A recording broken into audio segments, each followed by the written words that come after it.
kimlər bunu biznes kimi eləyir də. Amma bir söz deyim, qızın oğlanın olması üçün əsasən atadan asılıdır. Atada XY xromosom var, Y kişini göstərir, X qadını göstərir. Qadında isə 2 dənə X xromosom var. Yəni bu xromosom ancaq qadın, özü qadın olduğu için qadın. Amma kişidə Y xromosom onu göstərir ki, bu kişidir. Mayalanma dövründə xromosom Y X ilə birləşərsə, bu oğlan dünyaya gətiririk.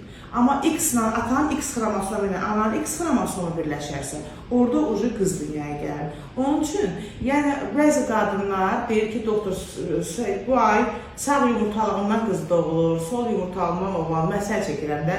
Gəlir ki, doktor, ovulyasiyadan qabaq cinsel ilişki yaşayanda oğlan qız olur və yaxud da ovulyasiyadan sonra nə bilim nə olur, nə bilim bu yaş faktoru belə olur. Bunlar hamısı